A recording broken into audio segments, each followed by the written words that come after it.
ಅಂಬರೀಷ್ ಅಂತೆ ಖಾರದ ಪುಡಿ ಹಾಕ್ತೀನಿ ದಿಗ್ಲಿಕ್ ಸೋರೆ ಚೆನ್ನಾಗಿ ದಿಗ್ಲಿಕ್ ಸರ್ ನಾವು ಒಪ್ಪದ್ ಏನ್ ತಪ್ಪು ಇಲ್ಲ. ಅವತ್ ರಾತ್ರಿ ಕರ್ಕೊಬಂದ್ರು ಒಯ್ದ್ಬಿಟ್ಟು ಚೆನ್ನಾಗಿ ಮನೆಗೆ ನಾವು 2 ಗಂಟೆ ತನಕ ಕೇಳಿದೀನಿ. ನಾವು ನನ್ ಮೇಲೆ ಆಣೆ ಎಲ್ಲಾರ ಮೇಲೆ ಆಣೆ ನಂದು ಏನ್ ತಪ್ಪಿಲ್ಲ. ಅವನಿಗೆ ದಿಗ್ಲಿಕ್ಸ್ತವ್ರೆ ಖಾರದ ಪುಡಿ ಹಾಕ್ತೀರಿ ನಂಗೆ ಭಯ ಆಗ್ತಿದೆ ಅಷ್ಟೇ ಹೇಳಿದ್ದು. ಅಲ್ಲಿರೋ ಸ್ವೆಟ್ರು ಟೋಪಿ ಯಾವ್ದು ನಾವು ಒಪ್ಪಂದಲ್ಲ, ಇದು ನಾವು ಒಪ್ಪನ ಹಾಕೊಂಡಿರೋ ನೇಣಲ್ಲ, ಯಾರೋ ಹಾಕಿರೋದು. ಇದು ಸತ್ಯ. ಆದ್ರೆ ನಮಗ್ ನ್ಯಾಯ ಬೇಕು. ನಮ್ ಮುಂದೆ ದಿಕ್ಕ್ಯಾರೋ ಇದಕ್ ಸತ್ಯ ನ್ಯಾಯ ಬೇಕು. ಯಾವಾಗ ಮನೆಯಿಂದ ಬಂದ್ರು? ನಿನ್ನೆ 9 ಗಂಟೆಗೆ ಬಂದಿದ್ದು. ಹೋಗ್ತೀನಿ ತೋಟದಾಗ ಹೋಗ್ತೀನಿ ಅಂತ ಹೇಳಿದ್ದು. ಇಲ್ಲೇ ಕೆಲಸ ಮಾಡಿದ್ರು ನಿಮ್ಮ ತಂದೆಯವರು? ಇಲ್ಲೇ ಫಸ್ಟ್ ಇಲ್ಲೇ ಕೆಲಸ ಇಲ್ಲೇ ಕೆಲಸ ಮಾಡ್ತಿದ್ದು. ಬಂದು ನಿಮ್ಗೆ ಯಾವಾಗ ಗೊತ್ತಾಯ್ತು? ಯಾರು ಹೇಳಿದ್ದು? ನಮ್ಗೆ ಇವತ್ತೇ ಗೊತ್ತಾಗಿದ್ದು. ಗಾಡಿ ಇಲ್ಲ ಐತೆ ಅಂತ ಹೇಳ್ದಾಗೆ ಗೊತ್ತಾಗಿದ್ದು. ಅವಾಗ ಎಲ್ಲಾರು ಹುಡುಕಿದ್ರು, ಅವಾಗ ಇಲ್ಲಿ ಹಿಂಗ್ ಗೊತ್ತಾಗಿದ್ದು. ಅಲ್ಲಿರೋ ಸ್ವೆಟ್ರು ಟೋಪಿ ನಾವು ಒಪ್ಪಂದಲ್ಲ, ನಾವು ಒಪ್ಪನಿಗೆ ಮಾಡ್ಕೊಂಡವ್ರಂತೆ. ನಾವು ಒಪ್ಪನ್ ಏನ್ ತಪ್ಪು ಇಲ್ಲ.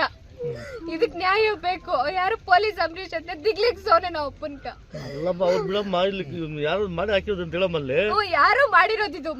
ಇದು ಪಕ್ಕ ಯಾರು ಹಾಕಿರೋದು. ನಾವು ಪಕ್ಕ ಮಾಡ್ರೆ ಇದು ನಾವು ಒಪ್ಪನ್ ಹಾಕೊಂಡಿಲ್ಲ. ಅಲ್ಲಿರೋ ಸ್ವೆಟ್ರು ಟೋಪಿ ಯಾವ್ದು ನಾವು ಒಪ್ಪಂದಲ್ಲ. ಇದಕ್ ನ್ಯಾಯ ಬೇಕು. ಇದು ಪಕ್ಕ ಮಾಡ್ರೆ ಆತ್ಮಹತ್ಯೆ ಮಾಡ್ಕೊಳ್ಳೋ ರೇಡಿ ಅಲ್ಲ. ಅಷ್ಟೊಂದು ಧೈರ್ಯನೂ ಇಲ್ಲ. ಸೋನಿಯಾ ಅಂತ.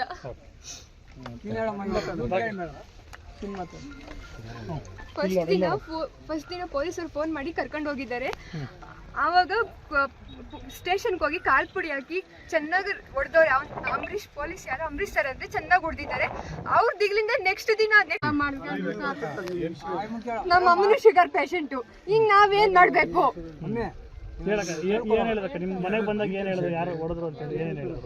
ಅಂಬರೀಷ್ ಪೊಲೀಸು ಕಾಲ್ ಪುಡಿ ಹಾಕ್ತಾರ. ಅಮ್ಮ ನಾನು ಹೋಗಲ್ಲಪ್ಪ, ನಾನು ಹೋಗಲ್ಲಮ್ಮ. ಮಂಜನ್ ಕಾಲ್ ಹಿಡ್ಕೊಂಡು ಬೇಡ್ಕೊಂಡ್ರು.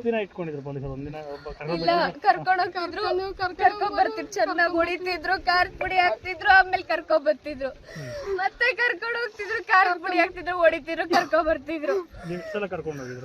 2 ಸತಿ ಕರ್ಕೊಂಡ್ ಹೋಗಿದ್ರು. ಮನೆಯಿಂದ ಅಲ್ಲ, ಅದು ಎಲ್ಲಾದ್ರೂ ಸಿಕ್ಕಿದ್ರೆ ಎತ್ತಾಕೊಂಡ್ ಹೋಗ್ಬಿಡೋದು. ಎಲ್ಲಾರು ಸಿಕ್ಕಿದ್ರೆ ಎತ್ತಾಕೊಂಡ್ ಹೋಗ್ಬಿಡೋದು. ಮನೆಯವ್ರಿಗೂ ಒಂದ್ ವಿಷಯ ತಿಳಿಸ್ತಾರಿಲ್ಲ ಪೊಲೀಸರು. ನಿನ್ನೆ ಸಾಯಂಕಾಲ ಪೊಲೀಸರು ಬಂದ್ಬಿಟ್ಟು ಚೆನ್ನಾಗಿ ಮನೆ ಧಮಕಿ ಹಾಕೋರೆ. ನಾವ್ ಅಮ್ಮಕ್ಕೆ ಏನ್ ಹೇಳೋರು ಗೊತ್ತಾ? ಇವತ್ ಕರ್ಕೊಂಡ್ಬಿಟ್ಟು ಒಪ್ಸಿದ್ರೆ ಒಪ್ಸು, ಇಲ್ಲ ಜೀವನ್ ಪೂರ್ತಿ ನಿನ್ ಜೈಲ್ಗೆ ಬಿಸಾಕ್ತೀನಿ ಅಂತ ಹೇಳೋರು. ರಾತ್ರಿ 12 ಗಂಟೆಗೆ ಬರ್ತೀನಿ ಅಂತೆಲ್ಲ ಹೇಳಿ ಧಮಕಿ ಆಗ್ಬಿಟ್ಟು ಹೋಗಿದ್ದಾರೆ ಪೊಲೀಸರು ನಿನ್ನೆ ರಾತ್ರಿ. ನಾವು ಏನು ತಪ್ಪಿಲ್ಲ.